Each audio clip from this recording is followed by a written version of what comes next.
Depuis 20 ans, le trafic routier a explosé. Le nombre de poids lourds a doublé. Il n'y a jamais eu autant de routiers et de livreurs en France, près de 600 000. Aujourd'hui, les transporteurs routiers se livrent une guerre économique sans précédent. Avec des livraisons jusqu'à 30% moins chères, la concurrence venue d'Europe de l'Est a bouleversé le quotidien des routiers français. Elle pousse les chauffeurs à en faire toujours plus. Travail dissimulé, camions mal entretenus. Voilà avec quoi il tient, un fil de fer. Ça c'est pire que tout, vous passez à côté de ça, vous pouvez vous blesser. Journée sans fin. Je vais perdre patience derrière, là ça me fait chier. Chaque minute est précieuse. Genre là le tracteur ça va être 5-10 minutes en plus. Pour tenir les délais, les routiers vivent un quotidien sous tension. Échangeur 63, roule! Du coup, un nouveau type d'accident a augmenté de 25% en 5 ans, les accidents de fatigue impliquant le routier seul. Les routiers sont de plus en plus nombreux à craquer, comme en août 2021, près de Mandelieu. Que des voitures. Vous avez vu la voiture de tout à l'heure? Moi je m'approche même pas, frère. Ah non. Tes mains, ils tapent que des voitures depuis tout à l'heure. Oh my goodness. Que s'est-il passé? Où il y a quelques mois en banlieue parisienne, quand un routier épuisé a perdu le contrôle de son véhicule.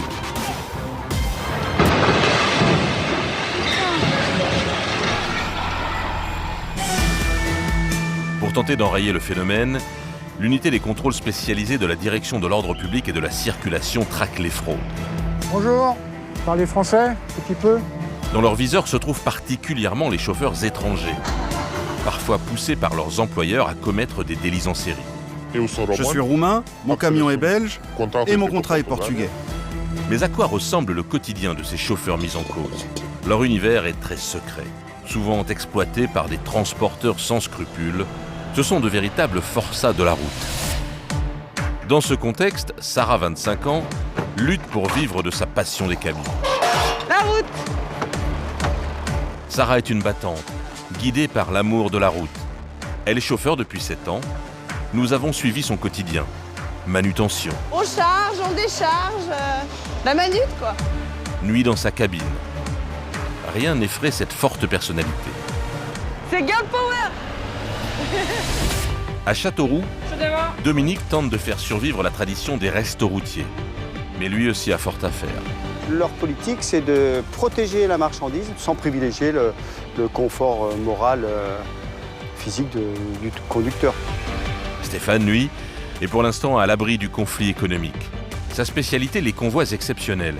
Une pratique tellement réglementée que peu de transporteurs de l'Est peuvent s'y risquer. Putain, il est bon, hein. Putain, il est bon. Un travail sur mesure, nous l'avons suivi plusieurs nuits.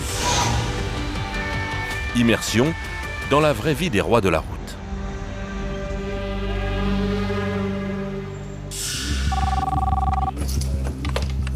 Dans le monde des routiers, le brigadier chef Conan est un poids lourd. Il dirige la police des transports routiers, une unité spécialisée dans la traque des camions hors la loi. Aujourd'hui, il veut prendre des fraudeurs en flagrant délit.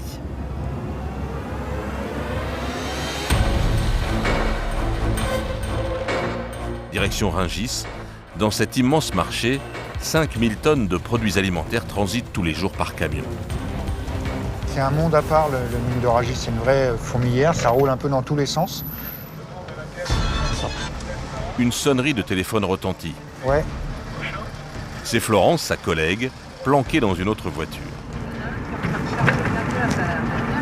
Où ça? Oui, là-bas, je t'en ai vu ce que j'ai. Ah, ouais. Elle a repéré les camions qu'il recherche. Avance un peu.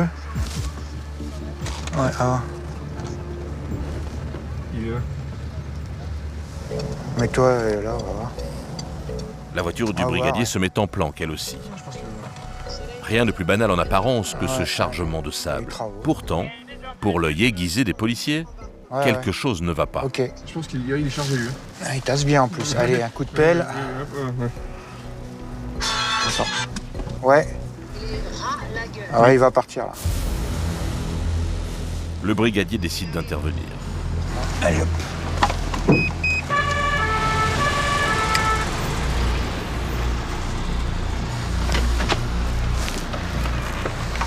Bonjour monsieur.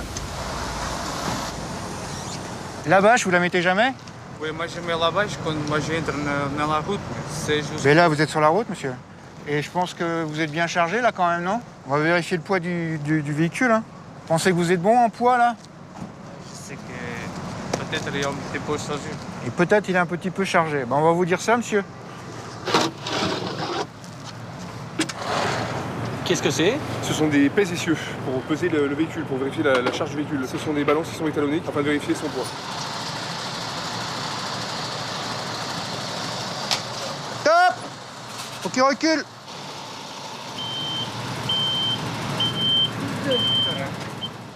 Ah. Si c'est 6,12, ouais, c'est ça. 13, donc déjà... Il a 6 tonnes ou moins en plus. Alors? Bah, 32 tonnes 900, ça fait un peu beaucoup. Hein. Et de combien? Bah, c'est un 26 tonnes. Ça fait 6 tonnes supplémentaires. En quoi ça pose problème? Eh ben, niveau freinage, c'est plus la même chose. Hein. 6 tonnes, c'est pas rien. Niveau sécurité, donc sur la route, ça va pas non plus. Rien ne va. Un autre camion de l'entreprise se présente. Bonjour, monsieur. Je pense que vous êtes trop chargé aussi. Oh, je sais pas, on va voir. Vous savez pas? On sent pas, nous, hein. Vous sentez pas? On peut regarder comme ça, vu que la Et la bâche, vous la sentez? Votre collègue, là, dans le camion, il a quand même 6 tonnes de trop, hein. Et je pense que vous, ça doit être pareil. Stop! Verdict du pèse essieux, 4 tonnes en trop. Pourquoi surcharger un camion comme ça? Pourquoi risquer des amendes? Pour gagner du temps, pour gagner de l'argent. Par cette manœuvre, les camionneurs augmentent leur productivité de 20%. Mais c'est très dangereux. Le chargement pourrait se renverser sur la route et le poids lourd basculer. L'objectif du brigadier est de prouver que ces surchargements sont une consigne de l'entreprise. Bonjour, monsieur, il va falloir moins charger à l'avenir, hein. C'est quoi? C'est des consignes que vous avez pour charger plus? Et il va falloir charger moins? Parce que 6 tonnes de trop dans un, 4 tonnes de trop dans l'autre, c'est trop, hein. Sachez qu'en étant à l'appel, vous pouvez être responsable des amendes qu'il y a là, hein. Il y a un accident, vous êtes en cause, hein. C'est vous qui avez manipulé l'appel pour le charger. Donc à l'avenir, eh ben, vous en mettez moins. Il ne faut pas très longtemps pour qu'un des employés se confie. C'est votre employeur qui vous demande de charger un peu?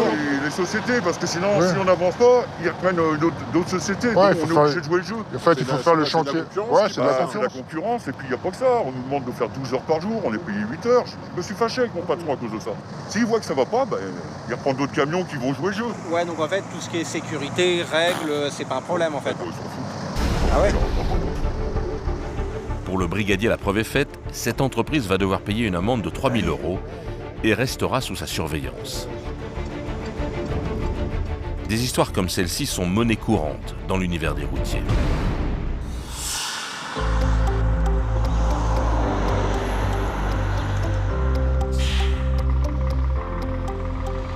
Limoges, 9h du matin, Sarah, une jeune routière de 25 ans, vient récupérer son chargement. Allez hop. Et que ça pèse.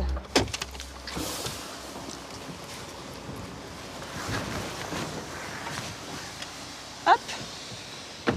Donc ça, c'est des chargements un peu particuliers, c'est quoi? Alors c'est du big bag, donc dans les big bags c'est en vrac. Et ça, c'est vous qui le mettez dans le camion? Non, non, il charge au fen, là, par les côtés. Et par contre, il faut sangler. Ça, c'est moi qui m'en occupe. Là, c'est pas évident.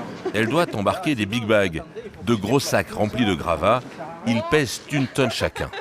Je recule le cul dans les poubelles, à peu près au milieu. Ouais? Là, vous suivez de votre côté là, les roues, là. Ouais. Vous suivez là, Yes. comme ça, là. Eh ben, ça marche. Juste à décaler un peu, là. Ouais? Ok, mais y a pas de souci. Ouais, ça marche. Cette manœuvre est une formalité pour cette femme de caractère. Elle maîtrise totalement son 44 tonnes.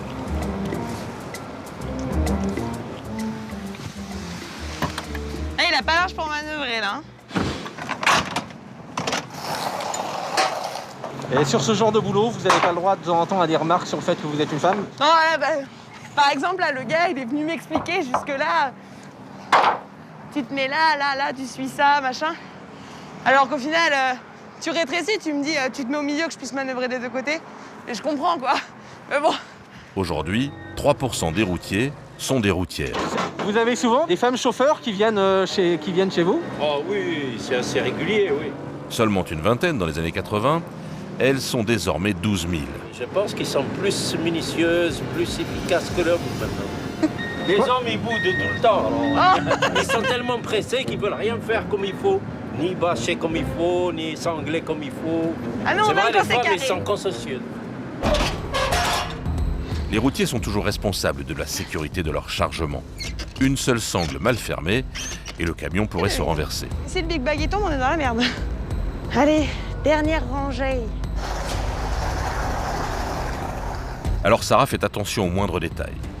Garde ma remorque après. C'est pour ça qu'on aime bien les femmes, voilà, parce que ça s'engueule. Ah non, mais regarde, c'est vrai. Ça remet les hommes. Regarde le bazar. Un dans l'ordre. 7,80, c'est pour ça qu'il y en a besoin des fois. C'est girl power. Fini. Ça y est, c'est bon? Ouais. La route.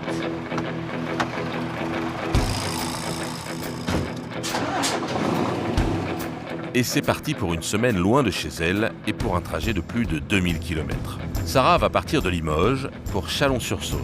Elle va rester 2 jours dans la région pour plusieurs livraisons. Puis elle revient vers Montluçon avant de repartir vers Strasbourg. Au 5e jour, elle rentre chez elle près de Limoges. 5 jours et 4 nuits d'un périple où chaque livraison est chronométrée. Mais cette semaine commence par une épreuve bien plus redoutable, la RCEA. Nous sommes en train de s'insérer sur la RCEA, route Centre-Europe Atlantique, surnommée la route de la mort. La RCEA traverse la France d'est en ouest. 7500 camions l'empruntent chaque jour. Une circulation digne de l'autoroute, sauf qu'ici, sur certains tronçons, les poids lourds se frôlent à quelques centimètres. Rien, il y en a de partout. Il y a des voitures parfois entre. Moi, je serais pas sereine si j'étais là-dedans. Vous voyez, je viens de m'insérer, il y a déjà, je sais pas, 10 camions derrière moi. Et à la queue leu quoi, donc c'est pas ce qu'il y a de forcément plus sécuritaire, mais bon. Lancée sur cette route de la mort, Sarah n'a pas le droit à l'erreur. Comme Sarah, les petits transporteurs français jouent leur survie au quotidien face à des groupes internationaux prêts à tout pour rafler leur marché. Dans ce contexte explosif, un domaine tire encore son épingle du jeu, le convoi exceptionnel, une spécialité française. Pour maintenir son excellence, Stéphane, 44 ans, sait qu'il doit être vigilant. Cela fait 4 mois qu'il prépare une nouvelle mission hors norme. Pour l'instant, on jette un œil. C'est les présentations. Sur le tarmac de l'aéroport de Béziers, l'attend le colis qu'il doit livrer. Un bombardier d'eau tracker des années 50. 13 mètres de long pour 8,50 mètres de large. La première étape, primordiale et dangereuse, consiste à soulever l'appareil pour le poser sur le camion. Chaque geste est millimétré.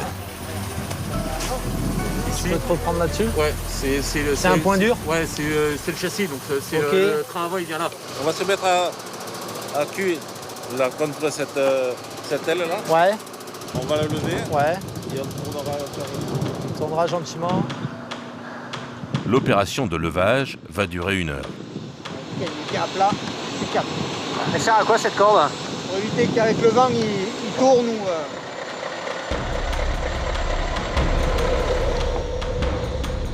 Une fois l'avion soulevé, il faut déposer ces 8 tonnes de métal sur la remorque du camion.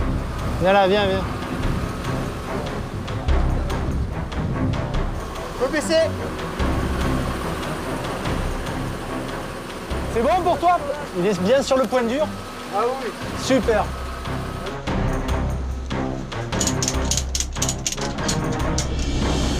Attends, j'ai passé une protection en plus au cas où. Jusqu'à son arrivée 2 jours plus tard, le Canadair ne doit pas bouger d'1 millimètre sur la remorque. Le risque, si jamais une sangle casse, qu'il y a un déséquilibre, que la pièce peut partir soit à droite ou soit à gauche, ou elle peut se renverser. Ce qu'il faut imaginer, c'est comment va réagir l'avion dans sa structure et les forces qu'il va générer, surtout sur une table élévatrice où ça bouge complètement. Cette remorque n'a rien de classique. Dédiée au transport exceptionnel, elle dispose d'une caractéristique qui la rend unique. sur cette table, vous avez un système de vérin qui est relié par un moteur thermique avec une télécommande qui va permettre de basculer l'avion de l'autre côté. Et à quoi ça sert? Lorsqu'on transporte des colis qui sont très larges, à passer dans des endroits où ce n'est pas possible sans démonter tout le mobilier urbain ou sans couper des arbres. Premier test. Vas-y doucement, hein. Si une sangle est mal fixée, l'avion peut tout simplement s'écraser au sol. Un comble. Oh putain.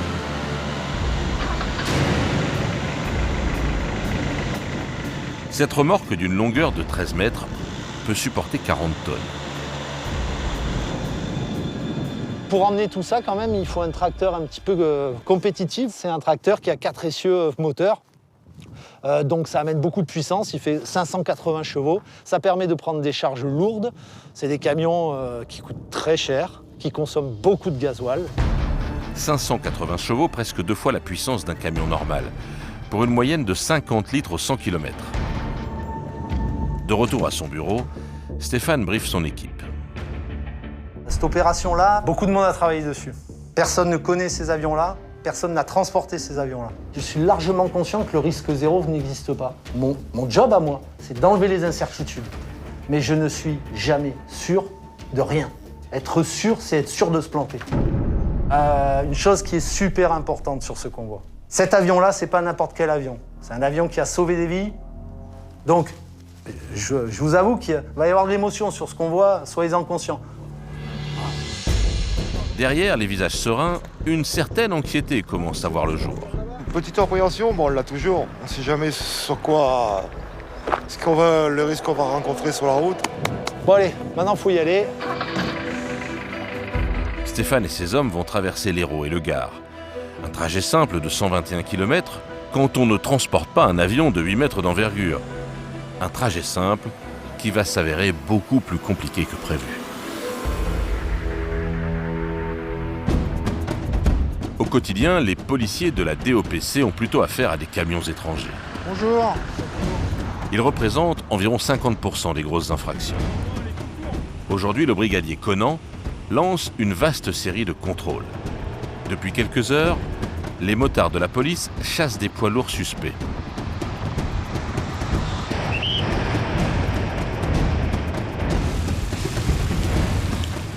En milieu d'après-midi, ils reviennent avec un camion immatriculé en Autriche. Bonjour. Bonjour. Vous pouvez passer de l'autre côté? Vous pouvez passer de l'autre côté, s'il vous plaît, que je puisse accéder à l'appareil? Qu'est-ce qu'il fait là? Il traduit avec son téléphone.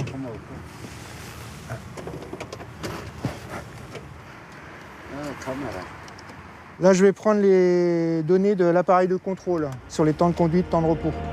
Les policiers cherchent des chauffeurs qui pratiquent le cabotage, c'est-à-dire qui restent illégalement sur le territoire français pour y effectuer les chargements.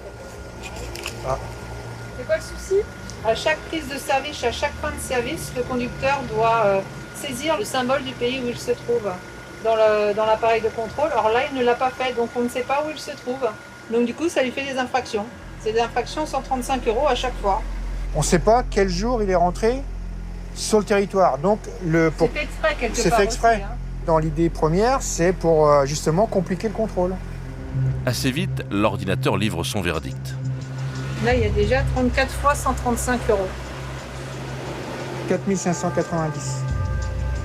Pour les policiers, cela fait donc 1 mois que le camion roule illégalement en France. Mais ce n'est pas tout. Ah oui, quand même.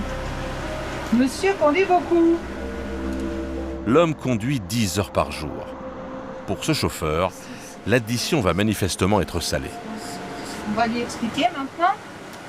Gros problème. Fahren und Schlafen. Il y a tout ça comme infraction. Offenses, infraction. Alors, beaucoup d'argent. Bezahlen, very, very, very, very big. Ça fait 6 765 €. You make me, madame. You make me feel... Non, mais je fais rien du tout, moi, monsieur. Madame, vous me prenez à la gorge. Alors, so, call the boss. Okay? And you explain everything about this, okay? If you can pay, you can go. If you can't pay, you stay here. You understand? C'est une énorme somme. It's not my fault. It's not my fault. Okay? Le chauffeur d'origine turque accuse le coup. Pour lui, une telle amende pourrait signifier perdre son emploi.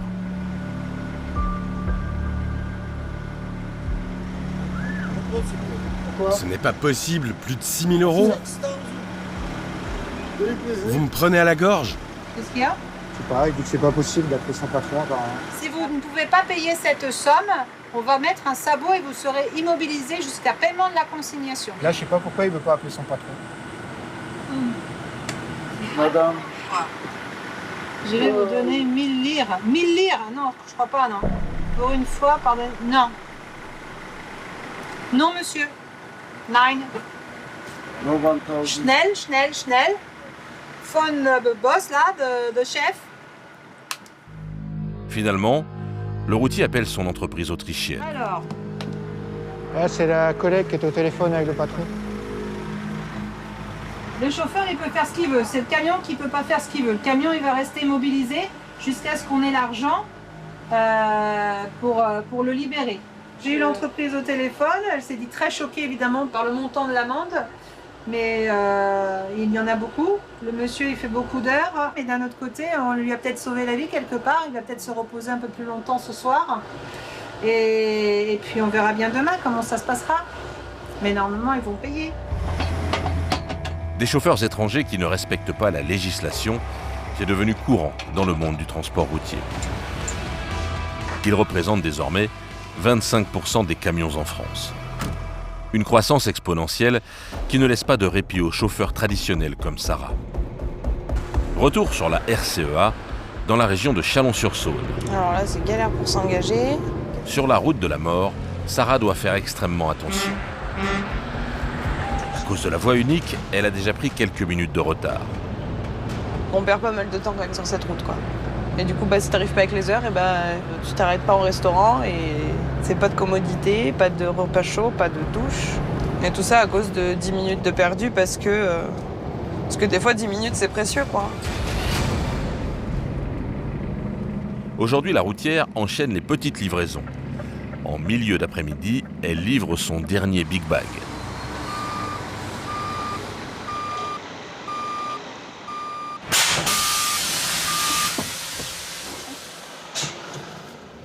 Oh putain, je suis beaucoup trop près par ce côté. J'ai beau être svelte, ça passe pas. La manutention est une partie importante du métier.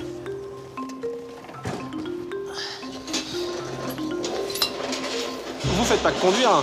Ah bah non. On charge, on décharge, la manute, quoi.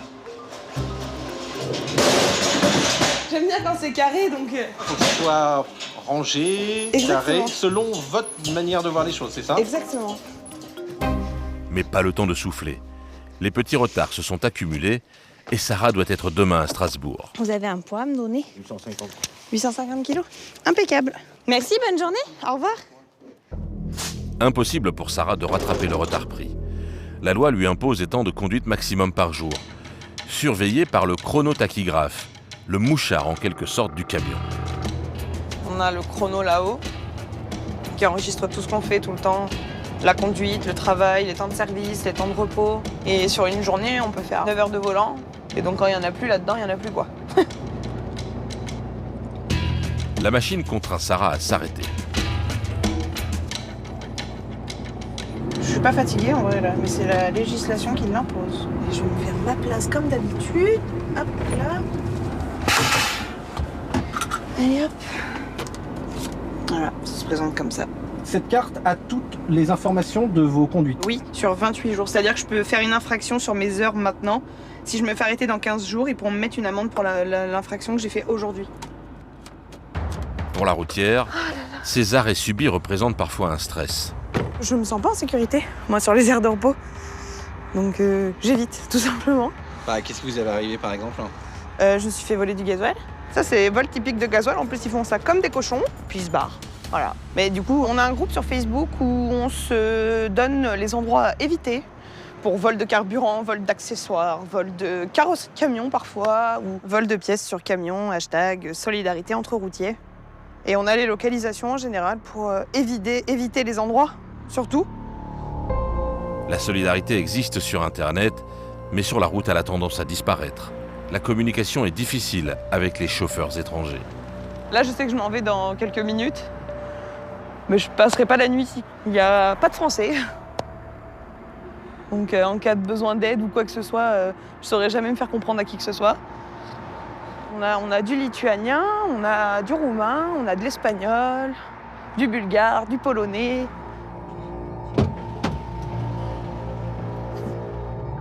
Sarah préfère faire quelques kilomètres de plus et dormir sur un parking routier où elle aura accès à des toilettes.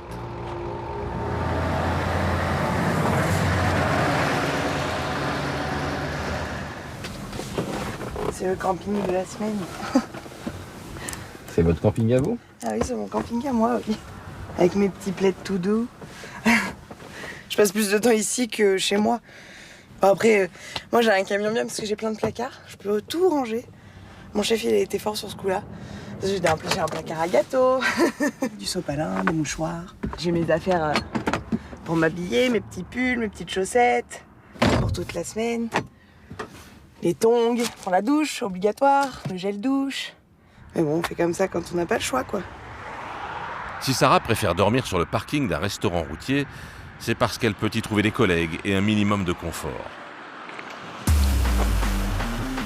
Le plus connu en France s'appelle l'Escale à Châteauroux. C'est une institution. Plus de 700 clients y déjeunent chaque jour, pour la plupart des chauffeurs. Pas moins de 85 personnes y sont à leur service. 7 heures du matin. Tony, le responsable de l'approvisionnement, réceptionne les denrées du jour, du frais. Donc on vérifie la température de son camion, voilà, de manière à savoir si le produit est bien au frais. Là c'est bon, on est à comment dire 5,4, donc c'est bon, impeccable. Et rien que du frais, en quantité industrielle. Alors là on est sur de la moule de Bouchot. On est sur à peu près 300 kg semaine, 300-400 kg semaine. Ouais, c'est bien calibré, c'est nickel ça. Bah, sur ce produit-là, on en fait à peu près une centaine de kilos par semaine. Il reçoit ce genre de livraison tous les 2 à 3 jours. C'est nécessaire pour s'assurer que les centaines de clients routiers du jour mangeront à leur faim. Abricot, ça c'est bon, c'est fait. Noix de coco. En fin de matinée, Tony prépare déjà les commandes pour la prochaine livraison. T'en es où là? Au niveau cam, là, on a tout ce qu'il faut. On fait le point sur la viande, le poisson, tout ça? Ouais, d'accord. Allez, viens, on descend. L'Escale, c'est le restaurant routier de la démesure. On y trouve un boucher, un pâtissier et un écaillé. Tiens, tu mets les numéros de spé dans le fond, dans le bac qui est en dessous, s'il te plaît, Loïc. 16 cuisiniers sont sur le pont pour satisfaire la clientèle. Il y aura une saucisse de porc, une pièce à point, un poisson gratiné. Qui a ses petites habitudes, selon Laurent, qui travaille à l'Escale depuis 40 ans. À 70%, c'est le steak, le haché, la saucisse charcutière maison, faite par notre boucher. Après, on va avoir 30% qui vont nous prendre notre poisson du jour.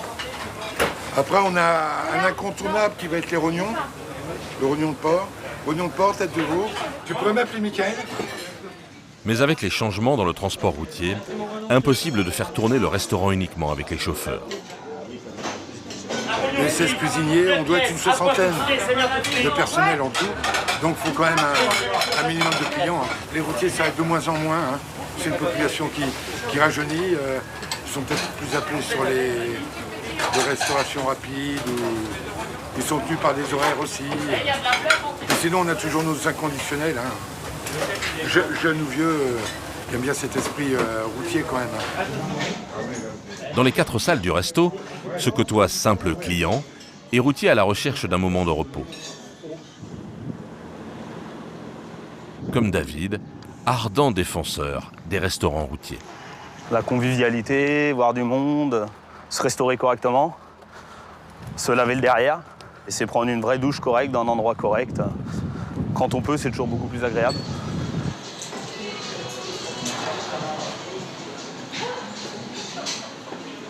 Après une longue journée sur la route... Bonjour.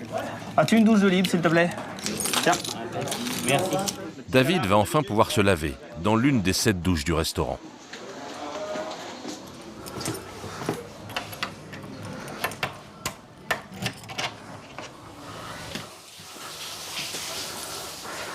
Hop.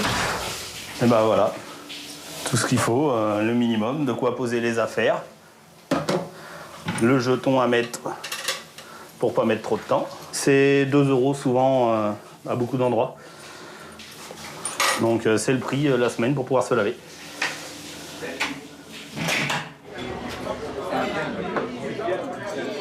À l'heure du dîner, il est placé par un serveur auprès d'un chauffeur qu'il ne connaît pas. Il y a des liens qui se créent comme ça autour d'une table. Bah ouais, on se retrouve comme ça le soir, sympa. C'est tout comme on peut tomber sur des gens moins cool, quoi. C'est déchirant. C'est vrai. Ceux-là qui passent leur soirée sur le téléphone aussi, ouais, c'est l'horreur. C'est vachement sympa, ça.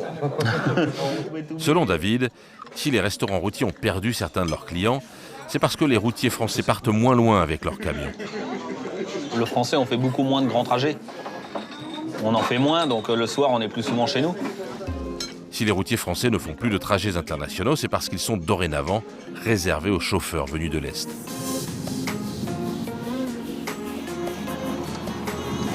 Pour Dominique, le patron, ces chauffeurs représentent en principe une nouvelle clientèle.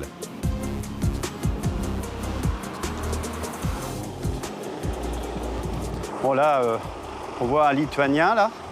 Mais quasiment aucun routier étranger n'entre dans son restaurant. En effet, leurs employeurs ne prennent en charge que le parking. Ah, le parking est beaucoup plus cher que le repas, oui. C'est-à-dire ?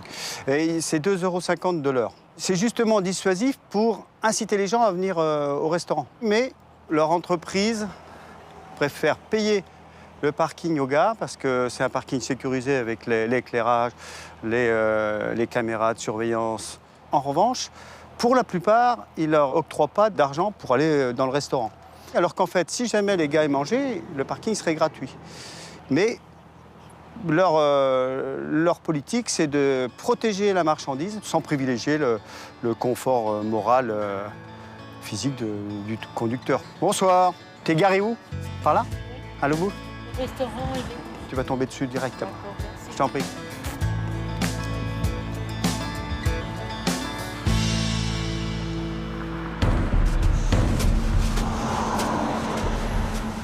À l'escale, comme sur les aires de repos, ces routiers étrangers vivent à part des chauffeurs français. Leur univers reste très secret. Le seul moyen de les rencontrer, c'est de s'arrêter sur les aires d'autoroute un dimanche, le jour de pause obligatoire pour tous les routiers. Il nous a fallu plusieurs semaines pour être acceptés. Bonjour, je travaille pour la télévision française. Nous faisons un reportage. Non, voyez avec d'autres. J'ai d'autres choses à faire, j'ai pas envie.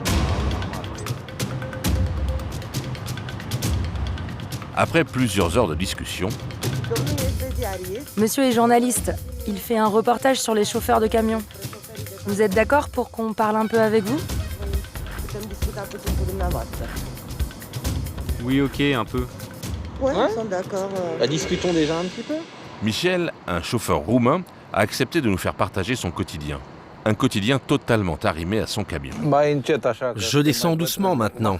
Je ne suis plus tout jeune. On va installer la table. C'est la même chose tous les jours? Seulement les week-ends quand on fait les vraies pauses. En semaine, on a de la nourriture dans des bocaux. On a juste à la réchauffer.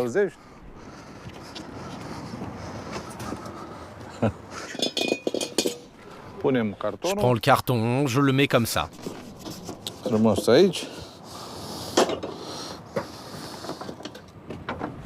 Salut les gars, je vous sers un café?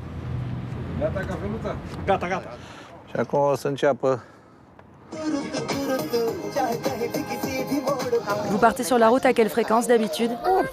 Je suis 8 semaines sur la route et reste 3 semaines chez moi. Michel a un salaire roumain de 350 € par mois, 5 fois moins qu'en France. Mais ce qui l'attire ici, ce sont les défraiements. Depuis cette année, j'ai 75 € par jour. Avant, c'était 68. C'est 75 € sans le salaire. Et mon salaire en Roumanie, c'est 350 €. Avec cette somme, Michel gagne en moyenne 1850 € par mois, sans compter ses heures, sans jamais se payer d'hôtel et sans retraite. De toute manière, on est plein à ne pas atteindre l'âge de la retraite. C'est un métier où il y a beaucoup de stress. Il y a le stress sur la route. Il y en a pas mal qui vont développer du diabète. Quand on arrive à 65 ans, on est content. Surtout par rapport au rythme où on travaille maintenant. 65, c'est pas mal déjà. C'est le siècle de la vitesse. Et puis vous savez, si on avait les conditions d'ici comme salaire en travaillant en Roumanie, on resterait en Roumanie. On ne viendrait pas travailler ici.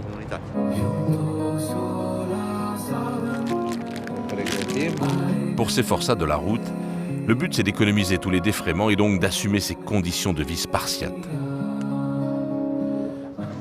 Donc le vrai gain, ce sont les défraiements. Oui, c'est ça. Et c'est un gain parce que nous nous débrouillons pour la nourriture. Le salaire proprement dit n'est même pas suffisant pour payer les charges et les impôts.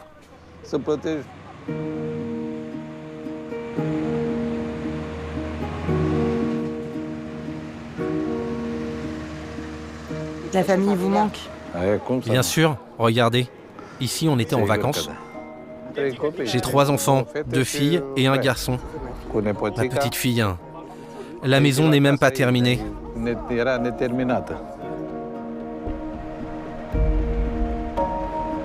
le sent touché. Oui, je le suis.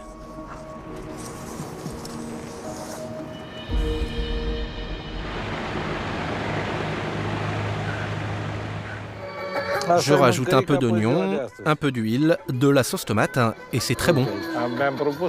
Je me suis promis que pour mes 60 ans, je serai chez moi en famille.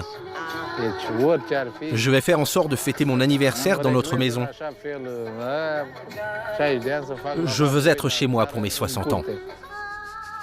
Il reste 2 semaines à Michel avant de rentrer chez lui pour son anniversaire. Il aura dormi 2 mois dans cette cabine. Voilà ma vraie maison. Et quand je veux dormir, j'ai une sécurité.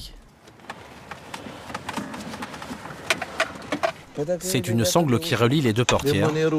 Si quelqu'un essaie d'ouvrir, elle retient la porte et fait tout bouger dans le camion. Normalement, ça me réveille.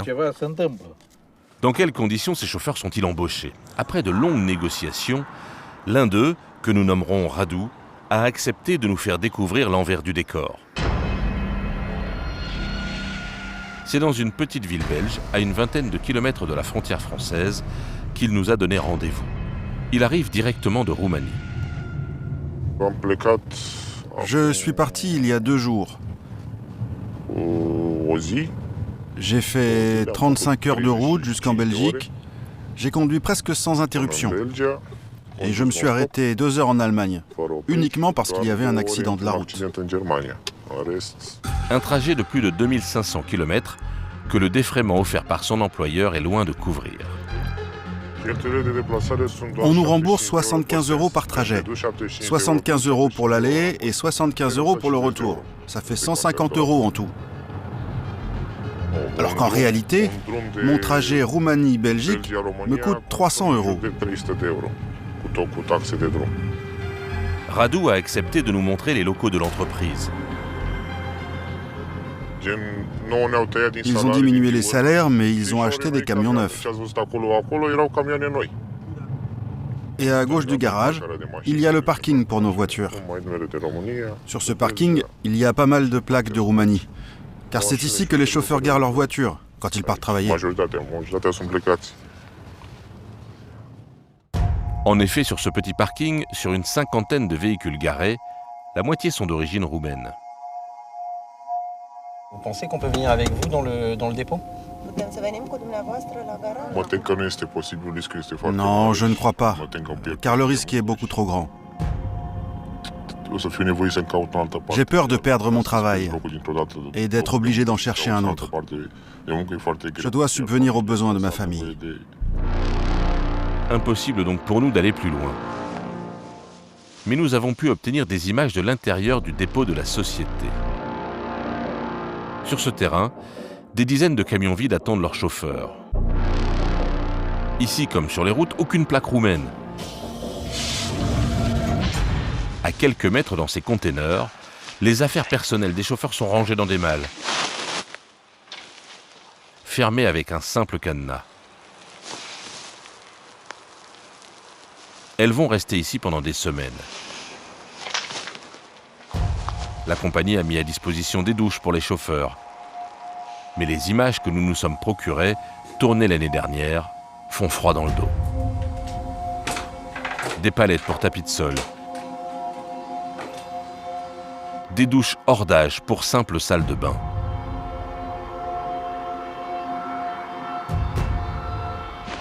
Les conditions d'accueil des chauffeurs sont donc rudimentaires. Les conditions de leur contrat seront-elles aussi rudes ? Radu nous a promis de nous recontacter dans quelques semaines.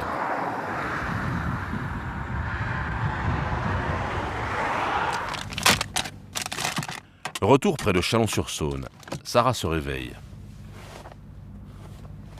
Alors le matin, quand c'est comme ça, c'est un petit peu débrouille. Hop. Système MacGyver. Hop. On ira se brosser les dents là-bas. J'ai tout ce qu'il faut. Enfin, je suis prête, même si j'ai pas de sanitaire, je peux me coiffer ici. J'ai un miroir. J'ai le système pour le coincer. Je me vois dedans. Je sais faire. Là, par exemple, les sanitaires sont pas GG ici. Ça sent très mauvais. Enfin, voilà. Donc, j'ai pas envie d'aller là-bas pour me préparer complètement. Je vais y aller là-bas pour me brosser les dents seulement. Comme ça, j'y reste le moins longtemps possible. Donc, je vais faire tout le reste ici. 9 heures de route et de manutention attendent Sarah. On a pas mal de boulot. On a un client là dans pas longtemps dans le Jura. Après, on monte sur Strasbourg. C'est le rythme chez nous. Le rythme chez nous, c'est soutenu. Les routes de campagne sont la plus grande épreuve pour un routier. Dans le Jura, Sarah doit faire preuve d'habileté. Là, il faut faire attention à tout, les coins de maison, les gens. Ça, c'est pas de l'autoroute. Et surtout d'une grande patience. Lui, il va se mettre pile poil où il faut pas. Voilà, puis on en a une autre derrière. Et là, on est coincé. Ben, ils comprennent pas forcément, les gens. Ils savent pas ce que c'est d'avoir ça dans les mains. Donc, comprendre qu'il faut écarter pour ci, pour là, pour... Ah, non. Enfin, ils saisissent pas l'action, en théorie. Bon, alors elle a décidé de reculer. Alors là, on a un sacré bazar, là. T'aurais pu rester où t'étais, c'était parfait. Mais bon, c'est pas grave. En fin de matinée, Sarah parvient à son dépôt. Malgré le stress et le retard qu'elle a pris, elle garde le sourire.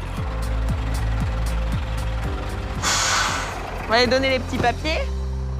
Regardez comme c'est joli. Il y a pire comme bureau. C'est votre liberté, ça? Ouais, grave. Je me sens libre. C'est vraiment le mot, ouais. Libre et indépendante. J'adore ce que je fais. Et je ferai rien d'autre. Enfin, il va falloir un jour, j'imagine, mais pour l'instant, je profite. Et on repart entre nos bonnes vieilles maisons. Sarah sera restée 45 minutes sur cette livraison. Elle part pour Strasbourg. Mais avant cela... Petit arrêt au stand. On va aller donner à boire au bébé. Parce qu'il a soif. Donc là, du coup, je note où je suis. Et le kilométrage. Et à combien je trouve le litre. Ça les intéresse, mais pas trop.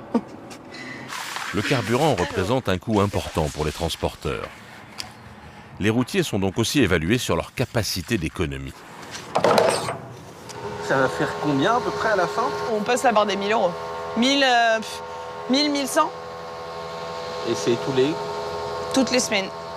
Remplir le réservoir de 900 litres prend environ 15 minutes. 723 plus 311. 1034 et 68 centimes. Pas mal. Pour cette vie sur la route et toutes ses responsabilités, Sarah gagne un salaire de 1500 euros par mois, auquel s'ajoutent 1000 euros d'heures supplémentaires et 1000 euros de défraiement. Au final, elle gagne jusqu'à 3500 euros par mois. Ce n'est pas rare dans cette profession. C'est des journées qui se jouent à la minute près? Chaque minute est précieuse, oui. Genre là, le tracteur derrière qui je vais devoir m'insérer, ça va être 5-10 minutes en plus. Suivant combien de temps il faut que je reste derrière. Sarah n'a maintenant plus une minute à perdre.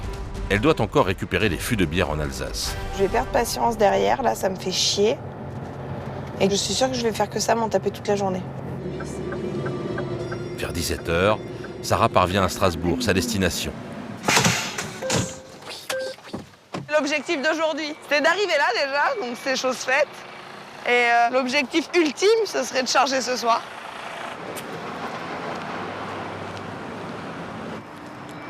Mais c'est raté. Alors? C'est pas bon, ils ont fermé à 17h, il est 17h10. On a raté le coche, donc on va passer la nuit ici. Et on verra demain à 8h.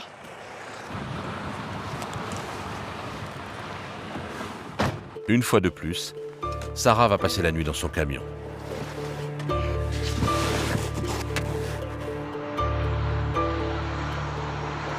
Donc là, votre programme de soirée, ça va être quoi? Faire les papiers, dormir, rien. Il n'y a rien ici. Pour manger, qu'est-ce que vous avez comme solution quand vous êtes dans cette situation-là? Frigo. Je prends vraiment du secours parce que ça m'arrive très peu. Mais j'ai toujours de quoi remplir un peu l'estomac. J'ai un petit peu de fromage et un petit peu de jambon.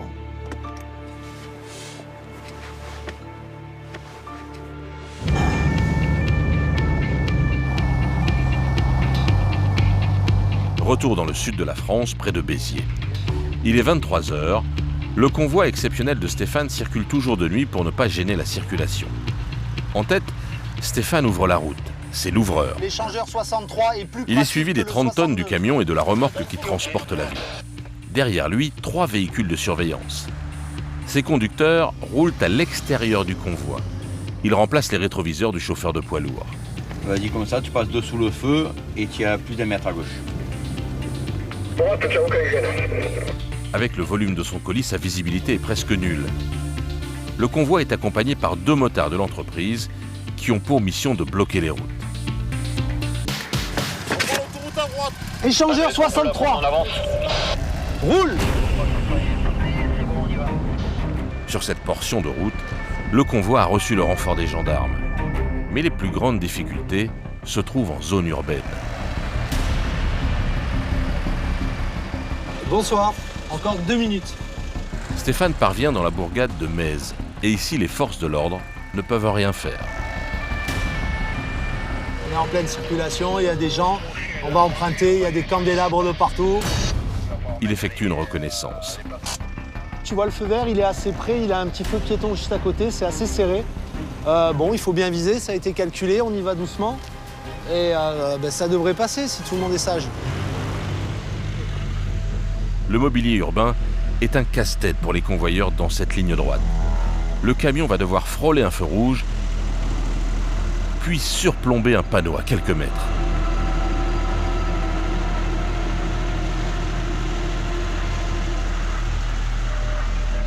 Un peu plus loin, c'est un autre camion qui bloque le passage. Bien. Ça, c'était pas vraiment prévu. Un poids lourd garé, ils ont le droit de se garer, je le trouve très près de la route. C'est dommage pour lui parce qu'on a dû le réveiller. Heureusement qu'on a le basculeur.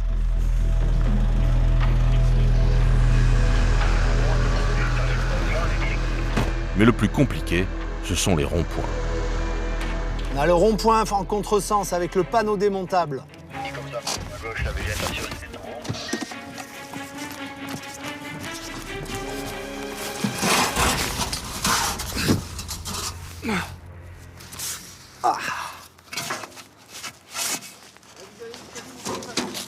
T'as vu, je suis balèze. Hein. C'est fait exprès en fait, c'est un fourreau, tu l'enlèves et après tu le remets surtout. Le chargement ne peut pas prendre de virage serré. Il va devoir passer à contresens et surtout en montant sur les trottoirs.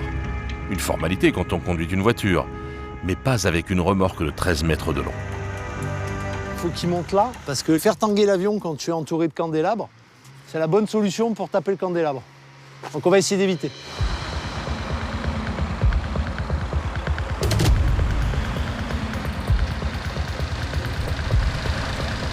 Le camion est obligé de rouler sur le trottoir, les roues à quelques centimètres du bord. Au moindre mauvais mouvement, il pourrait redescendre brutalement. Là, s'il descend du trottoir, s'il est au niveau du poteau, il touchera le poteau. entre le poids du camion et celui de la marchandise, cet impact peut endommager l'avion et détruire le lampadaire. C'est un peu compliqué là? Ouais, du fait qu'il faut tout basculer, un coin à droite, un coin à gauche, avec tous les tracteurs. Après de longues minutes de tension, c'est au ralenti que le camion réussit à passer cette dernière épreuve. Putain, il est bon, hein. Putain, il est bon, hein. Une joie de courte durée, le prochain passage s'avère encore plus délicat.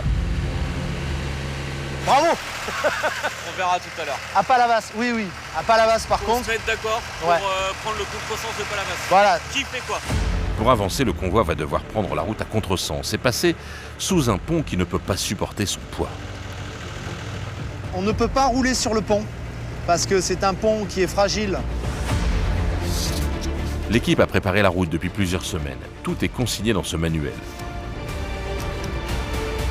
Tout le résumé de tous les moments critiques de tout l'itinéraire, avec toutes les techniques pour l'éviter. 2 mois de travail pour éliminer les itinéraires impossibles. 2 mois de travail pour trouver la route non pas la plus rapide, mais la plus sûre, souvent la seule possible. Parfois, il nous arrive pour faire 10 km en voiture sur carte classique, d'en faire 30 ou 40 pour avoir un itinéraire possible. Donc ça nous permet d'avoir un petit coup d'accroche. 2 mois de travail qui n'empêchent pas les très mauvaises surprises. Après 1 heure de route, le camion est arrivé au passage du pont. Et il y a comme un problème, l'avion est trop près. Faut pas qu'il bouge, Noël. Faut pas qu'il bouge.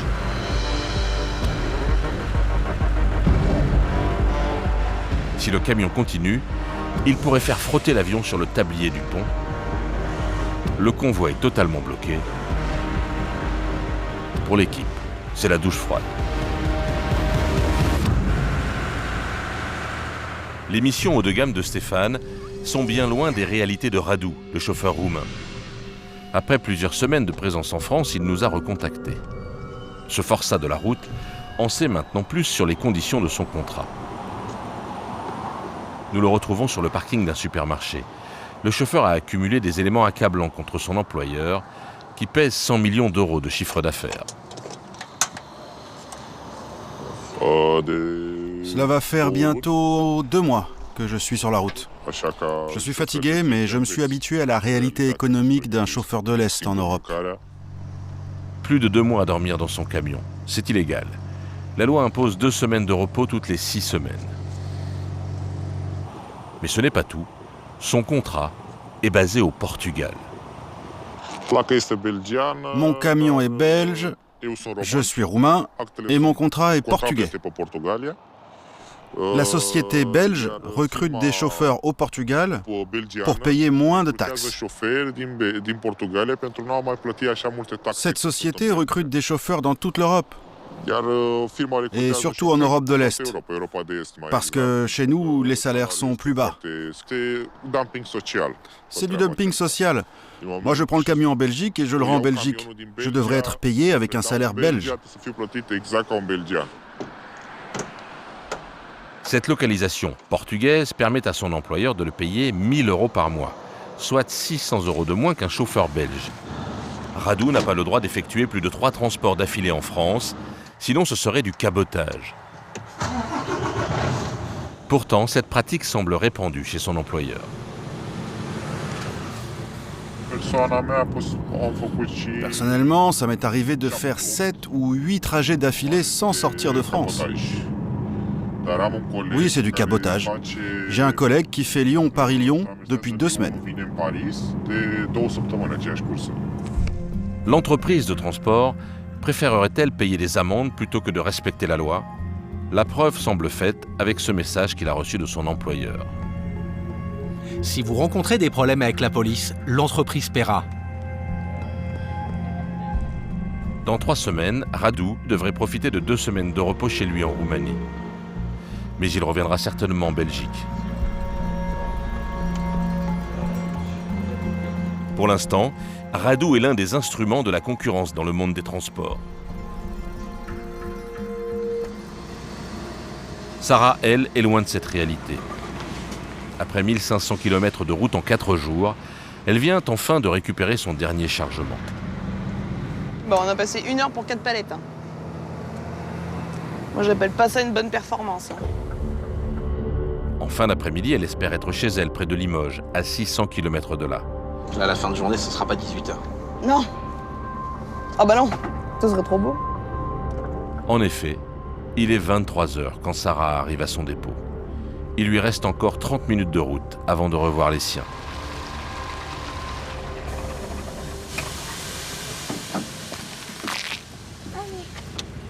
Là, ça veut dire que c'est fini, là? Ça y est? La voiture est chargée, oui.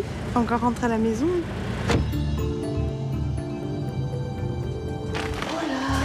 Sarah partage sa vie avec Orna, son chien, et Emmanuel, son compagnon, qui est routier lui aussi. À peine arrivée, Sarah pense déjà au prochain départ. Tu mets tes affaires à laver? Finalement, il est minuit, mais vous arrêtez pas vraiment. Ah bah non. Bah déjà, je vais en profiter. Mon chéri m'a attendu pour manger, je vais manger avec lui. C'est pas trop l'heure, mais bon.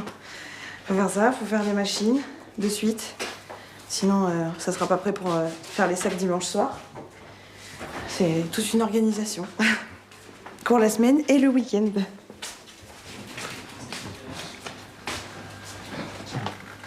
C'est tout ça? Non, je t'ai pas mis non plus. Et vous rattaquez aussi lundi matin, c'est ça? Ouais, lundi matin. Ouais. Tiens d'ailleurs, tu pars à quelle heure? J'ai rendez-vous vers midi à Toulouse. 23h, je mets une lunette de soleil sur la tête, tu vois bien que je suis décalée.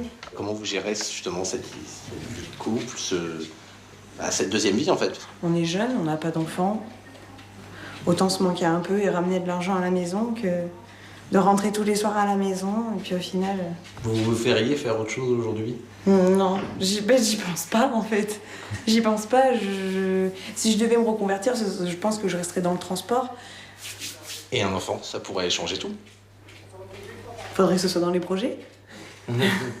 Mais oui, c'est la chose qui pourrait changer les modes de vie, oui. Dans moins de 48 heures, Sarah sera de nouveau loin de chez elle, sur la route.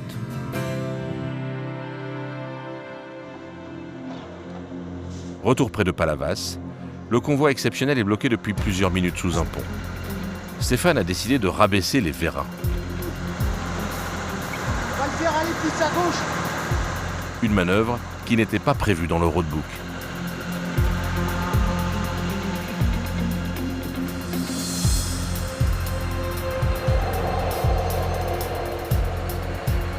Finalement, après une manœuvre millimétrée, le camion réussit à passer. Ça, c'était pas prévu? Ça, là, aussi près? Ouais. Ah non, pas aussi près. Vous êtes fait une petite frayeur? Ah, mais il faut. Mais oui, il y a eu une petite frayeur, mais bon, ça va. C'est bien passé. C'est essentiel. Mais tu vois, on est en fin de convoi, faut faire vraiment super gaffe. Avec cette erreur, le convoi a pris du retard.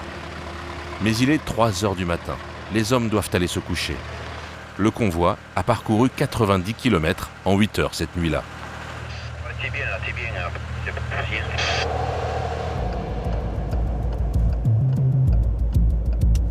Le lendemain à minuit, c'est parti pour la dernière ligne droite. Salut Fabrice. On est bon pour la deuxième nuit? On est parti pour la deuxième nuit, on est prêt à partir. Le camion doit arriver à tout prix au petit matin, avant que la circulation ne reprenne. Dans ce métier, chaque trajet est une course contre la montre. Il faut plus d'attention, ne pas se relâcher. Comme quand on rentre juste à côté de la maison, les 300 derniers mètres sont toujours très accidentogènes.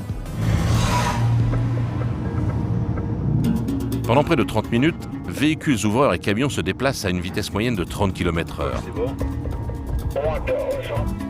En employant parfois une autre spécificité de la remorque, ces roues arrière peuvent s'orienter dans le sens inverse des roues avant. On est en capacité de mettre un coup de volant à gauche et d'envoyer les pneus à droite. Ça permet de passer dans des endroits un peu comme un crabe, si vous voulez. La destination, le tarmac de l'aéroport de Nîmes, n'est plus qu'à quelques minutes. C'est tout bon pour le portail. Et comme un coup du sort pour l'équipe, fatiguée par 2 nuits de tension, une dernière épreuve apparaît. On va stopper, on va descendre, Fabrice. Des arbres dans les derniers mètres bloquent le passage. L'équipe organise une réunion express. Il y a l'arme, mais si on reste comme ça... C'est ok, on y va au pas et c'est très bien. On va le faire la CB portable. Ouais, CB portable. Parfait, parfait. Par contre, dès qu'on a passé le grillage, je le descends. Ouais. Je laisse incliner, mais je descends. Ouais. Il va falloir incliner l'avion à ras du sol. La manœuvre la plus dangereuse du convoi pour Fabrice, le chauffeur. Il veut immortaliser cet instant. Je m'arrête juste pour faire une petite photo.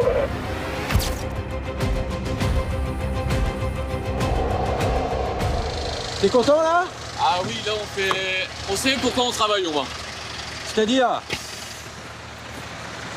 Bah, on aime bien un peu se compliquer et du coup là on se complique un peu la vie mais ça passe bien. C'est grâce au matériel. C'est la petite dernière surprise avant l'arrivée en fait. Tout à fait, exactement.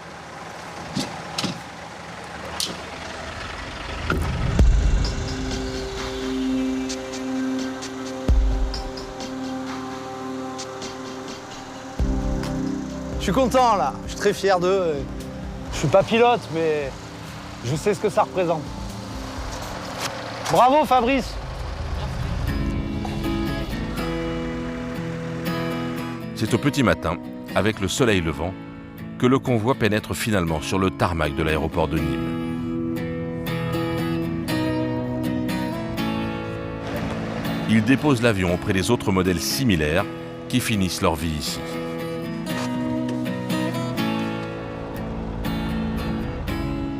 Quand vous voyez ça, vous dites que vous avez de la chance dans votre métier? De faire ça? Ouais. Ouais. Ah ouais. Ça s'est jamais fait, cet avion transporté par la route comme ça, donc voilà. C'est sympa.